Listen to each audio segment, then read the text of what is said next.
He did a traditional Islamic prayer on the floor, and he got up from the floor and he pulled out a long golden sword from his side and he beheaded the woman. When I saw this at the age of 8, I started shaking with fear and anxiety that overcame me. And the commotion in the crowd, the men were chanting, Allahu Akbar, Allahu Akbar, Allahu Akbar, 3 times, which is what is great.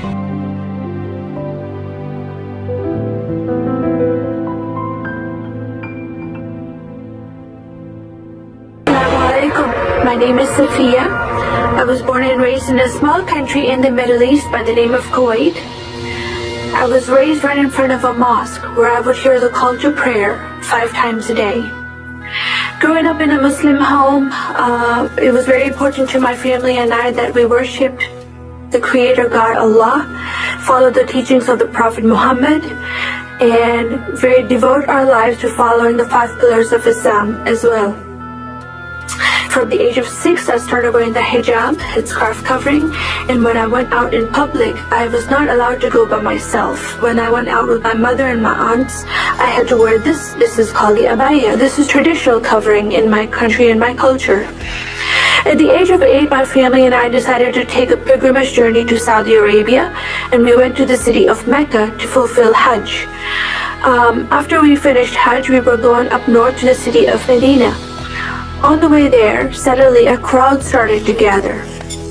And I was with my father, and I was holding his hand. In the center of the crowd was an Arabic woman, dressed like this, but you could not see her face, her hands, or her feet. And she was sitting on a wooden box tied up. Next to her was an Arabic man, dressed in a traditional Arabic attire. He did a traditional Islamic prayer on the floor, and he got up from the floor and he pulled out a long golden sword from his side and he beheaded the woman. When I saw this at the age of 8, I started shaking with fear and anxiety that overcame me. And the commotion in the crowd, the men were chanting, Allahu Akbar, Allahu Akbar, Allahu Akbar, 3 times, which is what is great. And the woman was screaming and crying. And I pulled my father's hand and I said, Father, what is happening? And my father said, we're trying to raise you in a devout Muslim home. You listen to the teachings we're instilling in your life. Live as a good Muslim and die as a good Muslim. If you don't do this, this is what will happen to you one day. After that, we went to Medina to fulfill prayer obligation at the mosque, and we went back home to Kuwait. My family enrolled my brother and I in an Islamic school, and that's where I learned more in-depth teaching from the Quran and the Hadith. You know, in my prayer times, I would lift up my hands, and I would always look to the sky and cry out to Allah for help. One of the important sincere prayer of my heart was, Allah, please have my father stop beating my mother. Allah, please have my father stop beating me. That there was no help coming for me to answer on my prayers. I also wanted to know, Allah, if I died, was I going to paradise? Because I tried to be a good Muslim. I tried to do everything I can to be a good Muslim, but there was no guarantee offered to me to go to paradise. I wanted to go be with Allah when I died.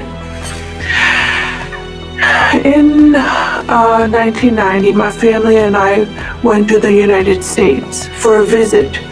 What I knew of America is what I saw on TV. You know, America is known as a Christian country to the Islamic world. So when we came to America, we were having a good visit. But we were woken up suddenly at night when we heard that Saddam Hussein's forces came and invaded the small country of Kuwait in the Middle East. There was a lot of destruction that happened within a short time. My country was, by the time we were watching, on fire. The oil fields were burning. People's homes were destroyed. Some royal family members were killed. Our home was destroyed, but we had to stay in America. Now we are living in a foreign country with a foreign culture, with a foreign religion. I don't know anyone that looks like me, that even eats the same food I eat, or dresses like me, or speaks the same language. My life with Allah and Islam was very distant. My relationship with my family was conditional love, but the only support in my life that I really loved, my grandmother died. In Islam, when someone passes away, they are offered no assurance and no guarantee to go to heaven. And I knew this. And I still prayed and cried out to Allah with tears in my eyes that He would have mercy over her soul.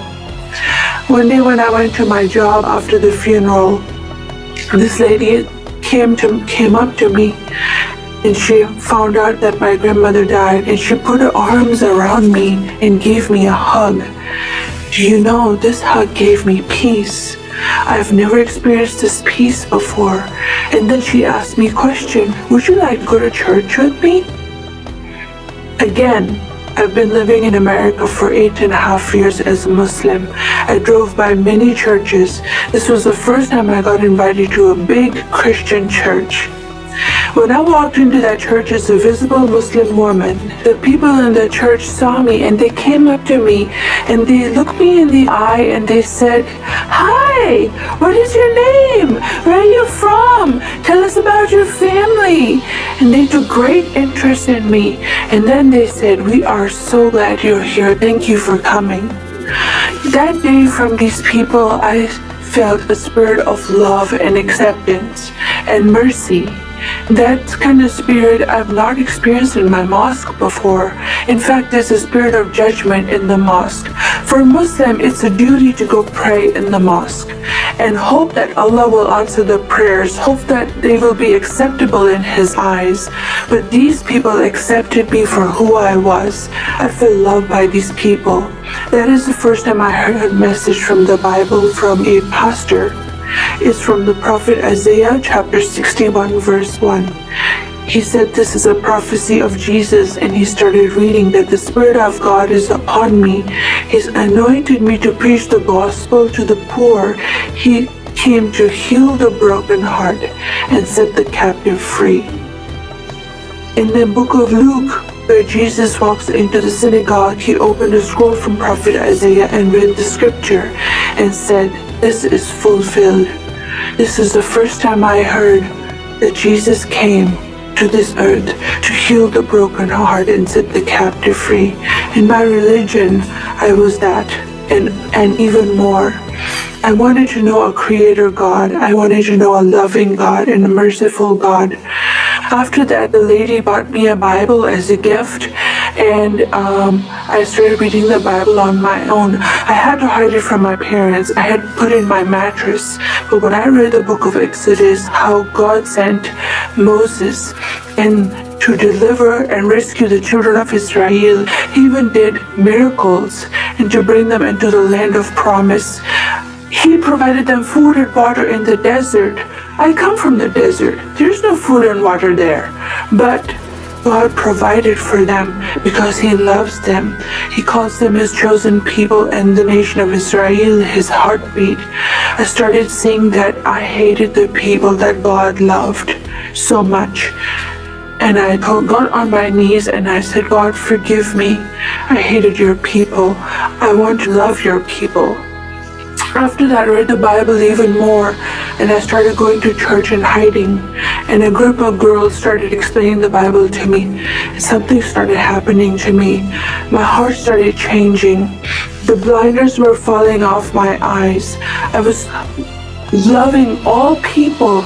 I was experiencing joy and happiness again. And Monday came. The day that I was going to get baptized, I realized the decision I was going to make was a very important and permanent decision. But Jesus is the only God I found that is loving, caring, merciful, and willing to give His life so I can have a life to follow a Creator God. You know, I was so desperate to know a living God all my life that I was willing to give up my Islamic life to follow a new life in following Jesus as my Lord. That day, I rejected Islam and I became a follower of Jesus. And I'm so excited to say that I have been a follower of Jesus now for years, and my life has changed. He came and set me free. He gave me a life of hope and a future in Him. I am filled with joy and happiness, and I love to serve my God. I want to go tell the nations that God came over 2,000 years ago to give them a hope and a future, and to